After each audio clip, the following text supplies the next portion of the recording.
Bonjour à tous et bienvenue dans cette nouvelle vidéo, je suis super content de vous retrouver, comme vous avez pu le voir dans le titre. On se retrouve pour un nouvel épisode concernant la série Comment devenir un trader rentable en 2024. J'espère que vous êtes prêts à prendre des notes, on passe tout de suite sur l'ordinateur, c'est parti. Alors dans cette vidéo, on va voir aujourd'hui en détail la manipulation qui est présente sur les marchés. Certains traders partent du principe que les marchés ne sont pas manipulés. Eh bien moi, en ce qui me concerne, je pars du principe qu'il y a une manipulation car certains intervenants ont plus de liquidité que d'autres. Donc naturellement, ils vont essayer d'en tirer profit. Donc aujourd'hui, ce qu'il faut comprendre, c'est que le marché fonctionne sous forme de cycle. Le trading, c'est du commerce, donc naturellement, s'il y a un acheteur, il faut un vendeur. On dira alors qu'il y a un problème de liquidité.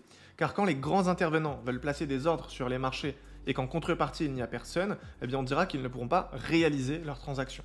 De ce fait, ils vont devoir manipuler le marché afin d'inciter certains traders à prendre position et de cette manière-là, ils vont donc pouvoir récupérer cette liquidité et l'injecter.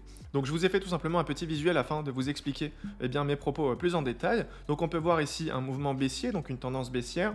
Ensuite, il y a donc ici une manipulation, on passe sur une tendance haussière, une manipulation, tendance baissière, etc. etc. On pourra parler d'accumulation, de distribution, c'est peut-être des termes qui vous sont familiers. Donc ici, dans ce petit rectangle, par exemple, on va pouvoir apercevoir donc, des scénarios qui sont, on va dire, destinés aux traders retail. Donc c'est des personnes qui vont trader sur des résistances et des supports. Donc c'est quelque chose qui est créé volontairement par le composite man, donc par les grands intervenants. Et du coup, certaines personnes vont tout simplement placer des ordres à ce niveau-là. Et du coup, le composite man va venir les récupérer tout simplement en prenant leur stop loss. Donc ici, je pense que vous le savez, mais aujourd'hui, un trader retail qui achète le marché va placer son stop loss en dessous du support. Ça veut dire que quand le composite man va venir récupérer son stop loss, ce trader retail va devoir vendre le marché pour sortir. Je pense que vous êtes au courant, ça fonctionne de cette manière-là. De ce fait, si le trader retail vend le marché, en contrepartie, il faudra un acheteur. Et l'acheteur ici, ce sera donc le composite man. Et c'est pour ça que derrière, on peut voir qu'on a un fort mouvement haussier, car les ordres seront injectés massivement par le composite man. Et il en est de même donc ici.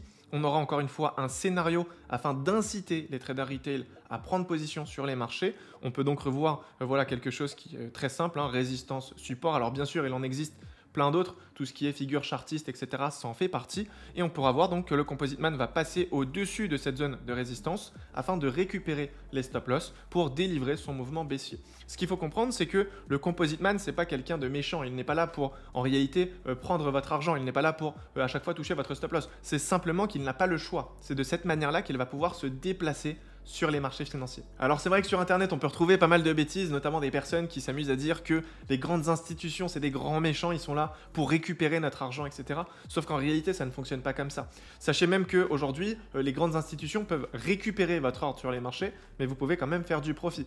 Si je vous donne un exemple concret, admettons que j'ai acheté le bitcoin à, je sais pas, 30 000 euros, et bien si le bitcoin est monté à 35 000, j'aurais fait une plus-value, et du coup on dira quand même que le composite man, donc les grandes institutions, sont venus récupérer mon ordre. Donc ils sont venus me liquider.